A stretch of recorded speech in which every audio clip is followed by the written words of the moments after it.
咁以下嘅教學咧係會講解下咧點樣用 Photo Impact 去將背景變做透明底。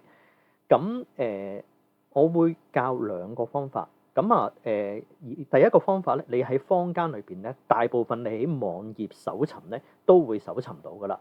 咁我都會照示範俾你睇咧。但係大家留意第二個方法啊，因為我發覺咧第二個方法咧坊間唔多人講嘅，係啦，我都係一啲喺某啲嘅影片好難先揾到嗰個嘅做法。所以咧，如果大家要聽嘅話咧，記得聽埋第二個方法啦。好啊，首先最基本嗰個方法先啦。咁我哋咧就開一張圖啦。咁跟住之後咧，我哋咧就喺左手邊咧左上角咧呢一度就揀有個叫魔術棒啊，係嘛？魔術棒工具。咁魔術棒工具咧，佢個功能就係咧，你點嗰個位置，如果係類同嘅顏色嘅話咧，佢就會一嘢咧就會幫你一次過 select 晒嘅。舉例，我 click 一 click 佢，嗱，大家見到啦。咁跟住之後咧，你就可以咧抽出你 select 咗嗰個部分出嚟嚇。咁呢個本身係魔術筆嘅用途。好啦，咁點樣透過魔術筆就去底咧？嗱，咁我就係咁樣嘅。再做多次啦，先 click 一 click 個魔術筆，然後 right click mouse， 跟住你哋揀翻改選未選取部分 click 一 click 佢。咁改選未選取部分咧，跟住之後咧，你哋用 mouse 咧 highlight 翻指翻住咧，你哋改選咗未選取嘅部分，然後撳實，唔好放手，跟住大家見到啦，就會咧將嗰個圖像咧拉咗出嚟㗎啦。OK，咁拉出嚟之後咧，咁舉例咧，而家呢一個係當82×82啦嚇，跟住你開一張新嘅圖，透明嘅82×82啦，唔係喎，1200，sorry 嘅1200。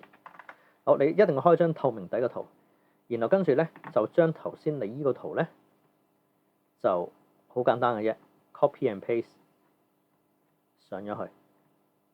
嗱，咁啊搞掂㗎啦。呢個係一個最快嘅嗰個嘅去底嘅方法。咁跟住之後啦，你將佢 save 做PNG 或者 TIFF 檔案都得嘅。咁當然最好就好似話最好係 PNG 啊嚇。好，但係咧呢一個方法有一個缺點，大家留意翻呢個方法咧就係咧，我只係能夠咧揀到外圍啊，我去到外圍嘅，內圍嗰啲我去唔到㗎。咁跟住坊間都有啲人教我，咁好易啫。咁你係即係用一個不停咁去底嗰種嘅方式啊。呢個其實係點樣都做唔到。其實點樣都做唔到。總之而家呢個方法咧，你只能夠退到外圍嘅圖像嘅啫。咁如果有啲位置我好想退埋嗰個裏邊，係應該要點樣做咧嚇？咁跟住落嚟啊，我而家做一個示範俾大家。好啦，咁首先咧。第一個步驟咧，我交叉咗佢先，由零開始啦。第二個步驟先緊要啊嚇。第二個步驟，咁咧喺 Photo Impact 裏邊咧有一個叫做物件神奇橡皮擦工具嘅物件神奇橡皮擦工具。咁要點樣用咧？嗱，首先第一步咧，我哋先記得要先開咗一個透明圖出嚟先。咁我哋一個新嘅檔案啦，一個透明啦。OK， 一個透明圖。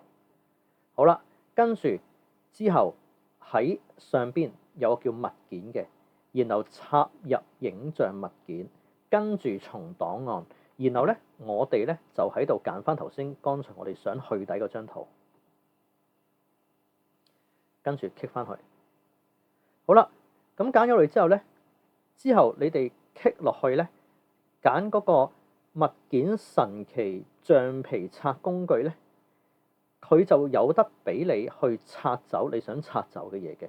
OK， 嗱，點解一定要開一張透明底圖先咧？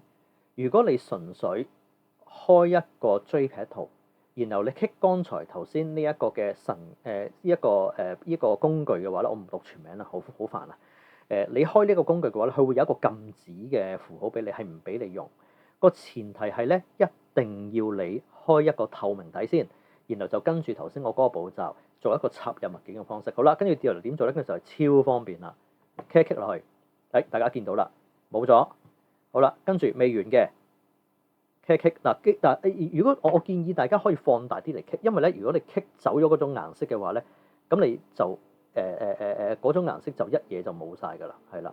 因為其實咧，佢係跟咩咧？係跟你嘅顏色咧而去擦走嘅。舉例嗱，譬如如果咁樣，我可以不停咁擦走白色啦，白色啦。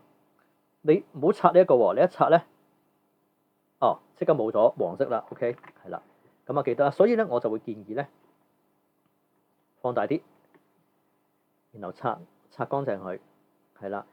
點？因為佢係跟你顏色啦嚇，咁所以咧你想細緻啲嘅話咧，就一定係盡量放大啲。嗱，好似而家咁樣，我驚我太過貼邊啦嚇，呢啲太細嘅位咧，咁就貼落去。好啦，如此類推啦嚇，我唔做示範啦嚇，因為一陣間我再慢慢先去翻個圖。係啦，咁啊跟住做完落去之後咧，咁啊記得啦，將呢個圖像咧 save 翻做 PNG，咁就 OK 噶啦。OK，係啦，咁啊呢個就係第二個方法。OK，有關嘅教學咧就到呢一度啦。